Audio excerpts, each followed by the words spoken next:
Hello, and welcome to Self-Care is Sexy. My name is Chris, and I'll be your host. We're a podcast that's here to generate and share self-care ideas with each other. Last episode, we went beyond the facade of performative self-care and got down to actual practices that'll help you skip all the judgment about yourself and how your self-care looks to everyone else.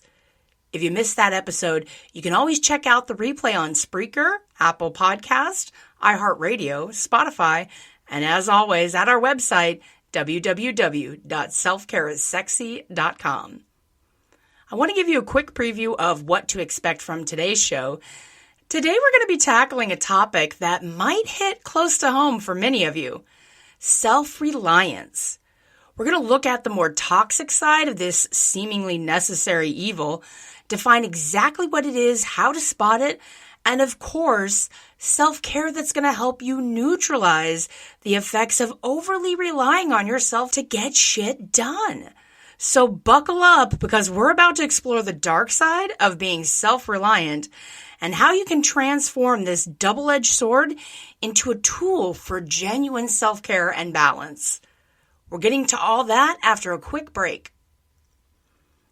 Okay, welcome back. Let's get started today with a big old reality check. So, you might not really realize this, but it turns out we're all being completely brainwashed about self-reliance and being independent and how good it is for achieving success or reaching your goals.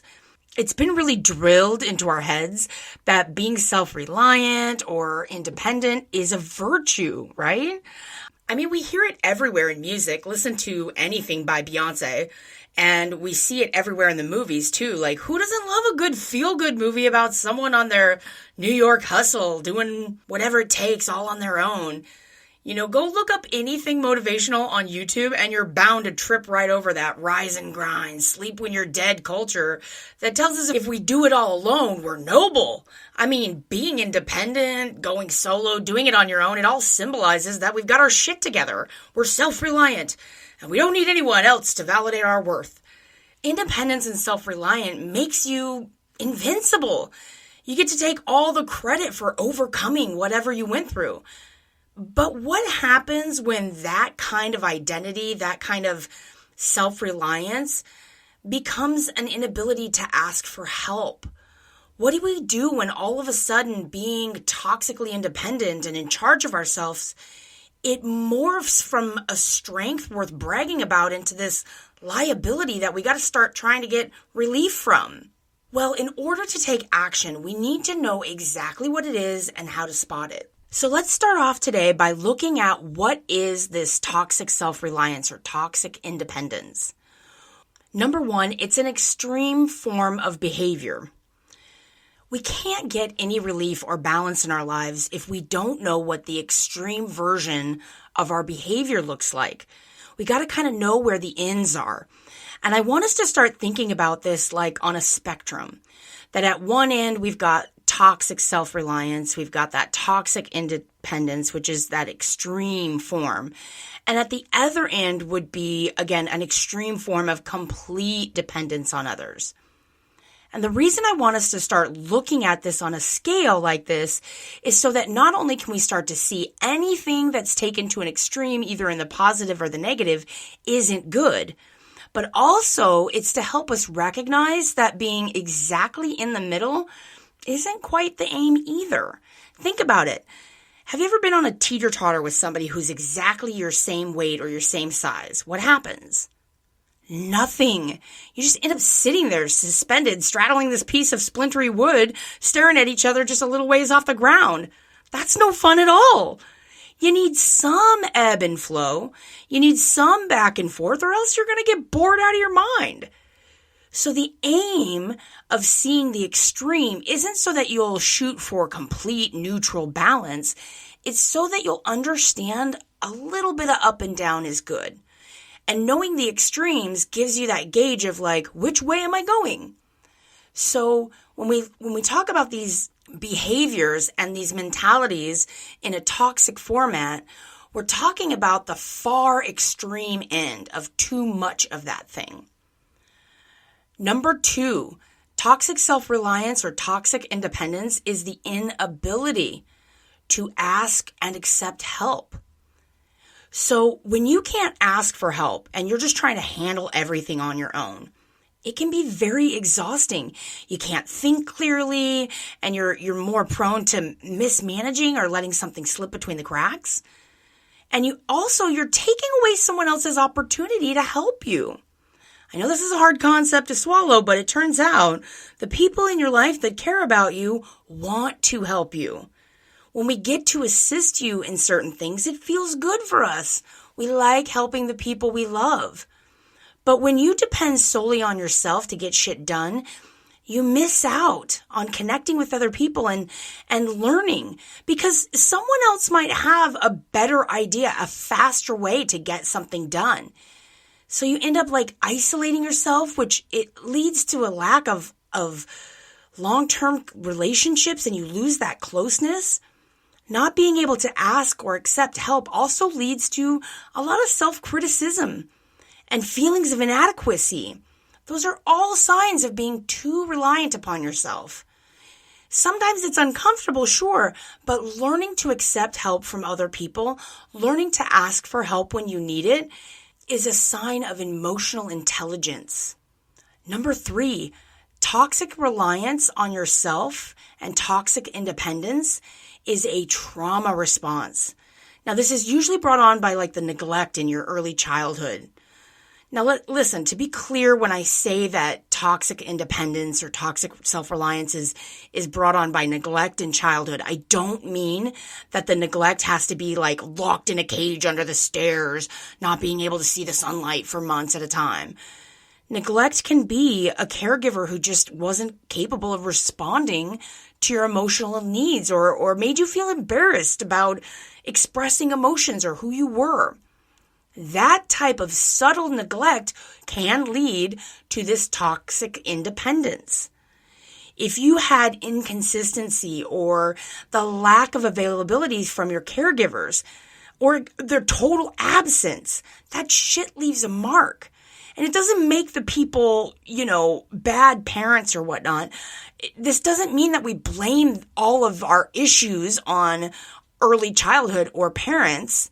In this community, in the self-care sexy community, we take accountability for ourselves. And we're just looking at these possible causes and our responses and our behavior just to better understand what we're talking about when we hear that phrase, toxic independence or toxic self-reliance. And when we're looking at self-evaluation, knowing the root of where something comes from, you can start to then see the pattern. So if you're listening along right now and you're like, well, yeah, maybe I did have a little bit of inconsistency or a little bit of neglect in my childhood, but I don't think that's led to a toxic version of self-reliance. Well, look at the pattern. If you look early on, if you were the one at a young age required to or expected to do a lot of chores or expected to do, taking care of your little brothers and sisters or being the one to get dinner started, or if you were the one who was dependent upon to do the laundry for the family, things like that.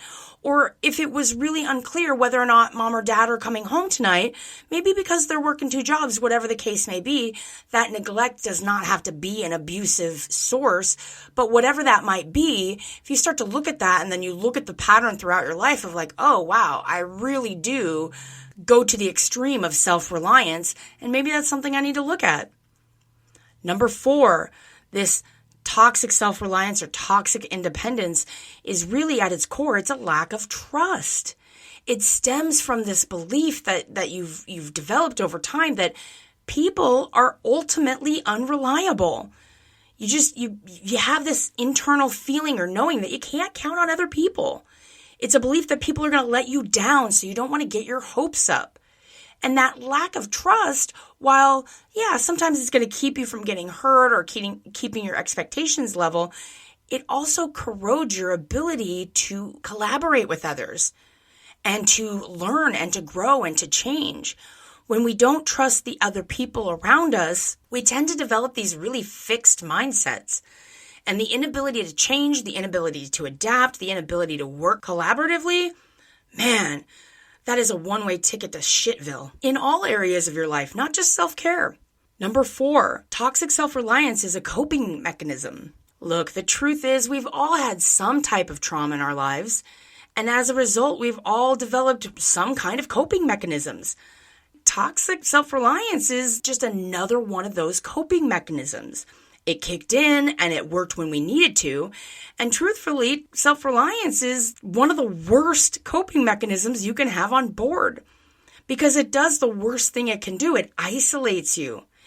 It can make relationships difficult and it can absolutely bring your life to a halt because please hear me when I say this. The difference between people who are able to make self-care a priority and those that don't is their awareness of their own coping mechanisms.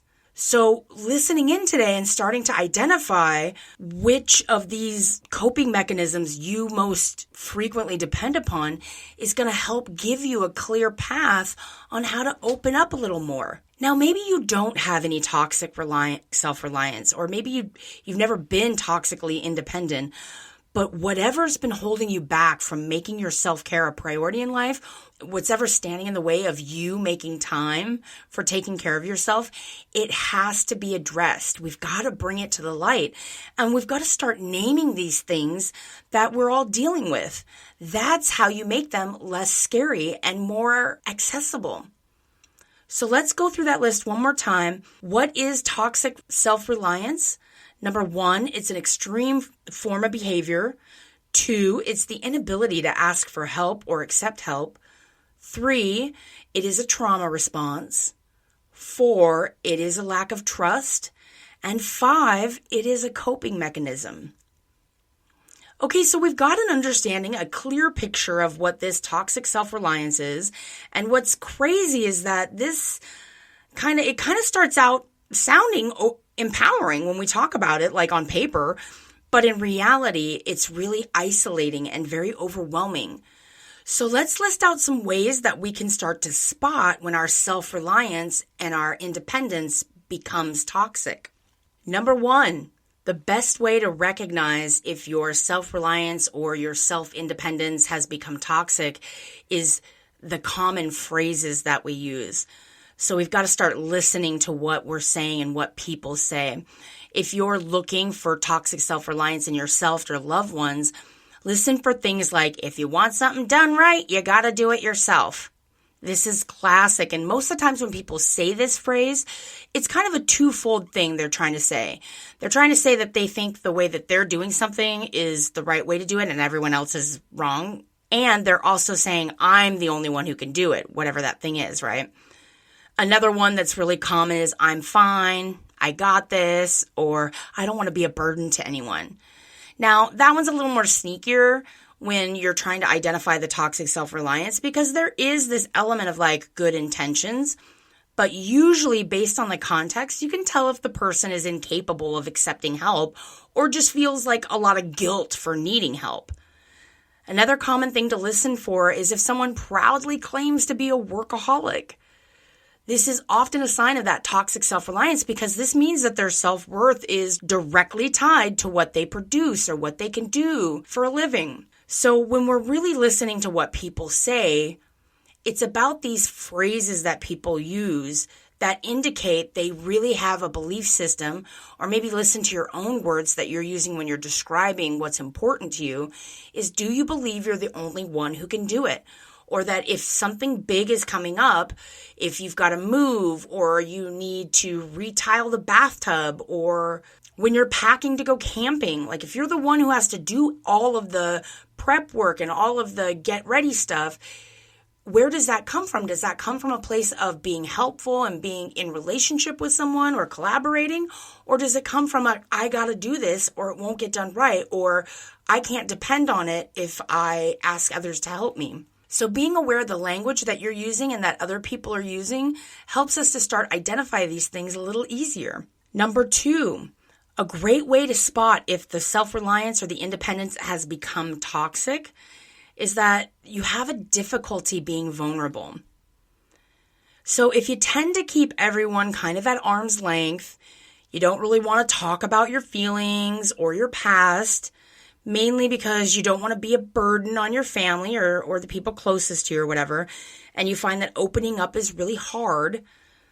Or if you really have a hard time and you can't admit that you need help with something or that you don't know how to solve something, like there's a real fear there.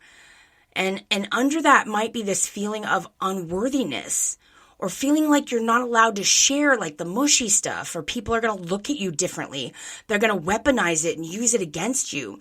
If you share with somebody how you're really feeling or what you're really going through, in the back of your mind, you're like, oh, I don't want to tell people how I'm really feeling because they're going to throw it in my face later, or they're going to make fun of me, or they're going to tell people I don't want to know these things about me. That's when you can start to see that inability to be vulnerable is pointing towards a toxic level of self-reliance. And it can also show up as when you're trying to problem solve all on your own. Like, I just got to figure this out. With toxic self-reliance, there's this focus on minimizing or concealing your struggles, or like a reluctance to share any personal ideas because you want to keep it to yourself. You don't want to air your dirty laundry. That's a really good sign that you're engaging in some toxic behavior that it may have served you at one point, but it's ultimately going to become a liability that's going to push people away. Number 3, a clear sign of toxic self-reliance is this almost sick emphasis on the self-made man. It's this worship of someone that's overcome obstacles and achieved their success through like sheer determination and hard work. Like bullshit. There's this idea that they build the business from the ground up with absolutely no help at all, right? This narrative that's being sold to us is pretty much a freaking lie. Like, every successful endeavor has had support staff in the story somewhere. There's always a sidekick or something. So take a look at all the people that you're following on your socials and look out for that self-made influencer who did it all on their own. Is that idolization contributing to your own lack of self-care? If you idolize the self-reliance, if you idolize the independence, doing it on your own, being a hustler, that kind of thing, is that corroding your belief system to where in the moments where you could use rest, where you could use some downtime, you really beat yourself into getting more done, doing more, putting more out there? Because that type of idolization is what is corrosive and is a byproduct of this toxic self-reliance. Number 4, another sign of toxic self-reliance is the perfectionism. It's a clear indicator that you're in a toxic behavior or a toxic mindset. When we are independent to the point of being toxic, that means we've set such unrealistic expectations that are like freaking impossible to meet, especially for ourselves. We don't trust that anyone else can do the job because we know the job is freaking impossible. When we are checking and triple checking over and over again, it's because we want to ensure that it's perfect, but it's this kind of obsessive thinking. It's an indicator that you're void of any other outside help or input, which is super toxic. When the goal is to be perfect, when the goal is to not make any mistakes, when the goal is set so high, the bar is so high up there that you can't quite reach it, that is a toxic behavior. And a belief system that you have to do everything right all the time is sick. There's something wrong with your thinking. We're not supposed to be perfect. You're not supposed to master every skill you ever come up against. The get it all done, do it all perfectly, push yourself, go, go, go. All those concepts are trying to motivate you to be something that's impossible. And I get it. We're exposed to so many things. It's hard not to get hooked on, I want to learn how to do this new skill. I want to learn to do this new thing. I want to do it perfectly. I want to do this diet perfectly. I want to run my business perfectly. I want my relationship to be perfect. That mentality is everywhere. So if you are dipping into perfectionism a lot in your mentality and your belief system, it's a toxic behavior. Number 5, another sign that you are engaging in the toxic self-reliance or toxic independence is refusing help, especially when that help would relieve a significant amount of your stress. And that corrosive, toxic thinking, it's only eating you up. Needing help is not a sign of weakness. But if you find that you are really judgy or don't like needy people, you can't understand why they can't just do it for themselves, your toxic self-reliance might be more of a liability than you realize. Again, like I said before, start to think about it this way. When you're not allowing others to help you, you're taking away an opportunity for them to grow and develop and build their self-esteem. Number 6, another way to spot toxic self-reliance is avoiding collaboration. If you spot a high level of autonomy, or you see someone who is never seeking counsel, they never want other people's opinions, it's a good indicator that you're looking at someone with toxic self-reliance issues, and that's going to spoil their point of view. If they don't want other people to get involved, or if you don't like other people working with you because you don't want to be judged on your ideas, that's a really good indicator. Or if you think that nobody knows better than you how to do this project, or you don't want a lot of people meddling up the way you want it done. If you are incapable of taking any kind of criticism or feedback, and you take it as a personal indictment every time, that is the inability to collaborate with people. And I really want to hit this home because I'm seeing it a lot. I'm seeing a lot of people out there who struggle with self-care also have a really hard time with any kind of feedback. People who have a difficult time prioritizing their own self-care and they don't have a good, solid connection with themselves, they really have a hard time with feedback or criticism, even if that feedback or that criticism is going to help them in some way. So if you start to exhibit that behavior, or if someone mentions that to you, like, wow, you really have a hard time taking feedback, it all screams that you're living in fear. And that fear is going to keep you from connecting with other people and getting the help that you need and being able to accomplish more or feel better or get things done without so much stress. So you're really imprisoning yourself when you're incapable of accepting feedback or accepting criticism and realizing that it's not necessarily a dig on you personally. It's someone else recognizing something either they went through and they're trying to save you a little heartache, or it's something that they've seen other people be successful in getting through. Not every piece of criticism or every piece of feedback is meant to put you down. All right, I want to run through that list one more time. The ways we spot that toxic self-reliance: number 1, listen for common phrases. Number 2, watch for the difficulty with being vulnerable. Number 3, the idolization of self-reliance. Number 4, perfectionism. Number 5, refusing help. And number 6, avoiding collaboration. All right, so now we know what we're looking for. And this is so important to know what it looks like, because this toxic self-reliance, it's an invisible cage that we have built around ourselves with the best intentions. Maybe we started out like wanting to avoid being a burden to other people. Maybe we wanted to prove our strength, or maybe we just didn't want to have to rely on others because they always seem to let us down. But after a lifetime of pushing yourself to get it all done and trying not to rely on others, you kind of become trapped inside this cage made out of these impossibly high expectations, and you start to feel isolated, and you're right on the road to burnout and breakdown. And here it is. Toxic self-reliance often masks much deeper fears. That fear of vulnerability, the fear of rejection, or basic fear of being a failure.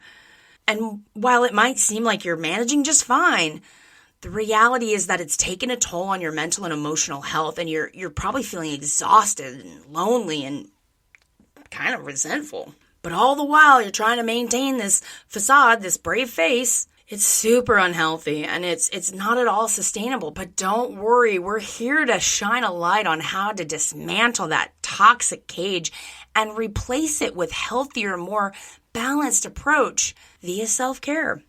So I got a list of some self-care that's specifically geared toward neutralizing that toxic self-reliance. Number 1, a face ice bath. It's a good place to start for its release of endorphins and adrenaline. They enhance circulation, they reduce inflammation, and they really do help produce a sense of calm and ease. And the great thing about them is that they're free and they're easy.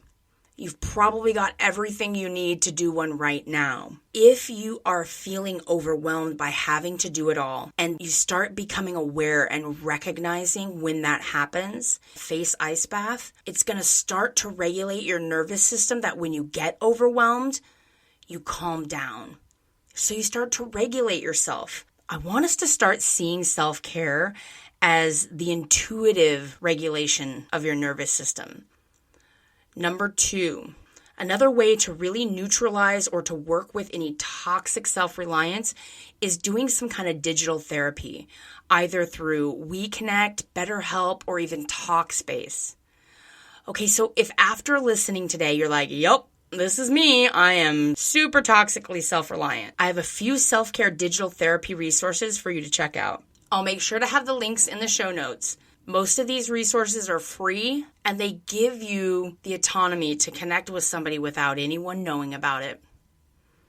Number 3, another way that you can start to neutralize that toxic self-independence, I want you to try this negative note card activity. I'm going to have the full details on my website, but basically you're just going to take 3 different color 3x5 note cards, and on one, write all the darkest things you've ever said to yourself or thought about yourself.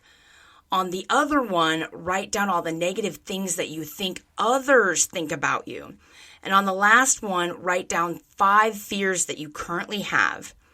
And then what you're going to do is you're going to rip them all up into little tiny pieces. Flip them over so that the non-writing side faces up, and then glue them into the shape of a flower or a star or a heart.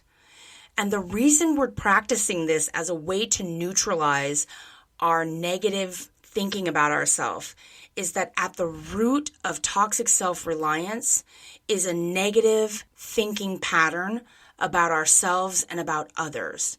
And doing this practice over and over as a fun self-care method, it gets it out of you and onto paper, but it honors it and transforms it into a cute little art. So again, all those instructions and pictures of mine will be on our website for you to check out. That's www.selfcareissexy.com. Number 4, I want everyone to create a self-talk cheat sheet using the data collected from the previous self-guided show, episode 197. You're going to list the negative feelings that came up the most in column 1. And in the second corresponding column, you're going to list the response or self-talk for yourself. Again, I'm going to have these instructions and pictures on my website and the example of the one that I use. So if you followed along with episode 197 and you journaled along and you did that exercise, this is a follow-up. For those of you that are just joining us and did not engage or were just passively listening, this idea, this self-care practice, what it's about is giving you tangible self-talk that you can use when you're feeling certain emotions.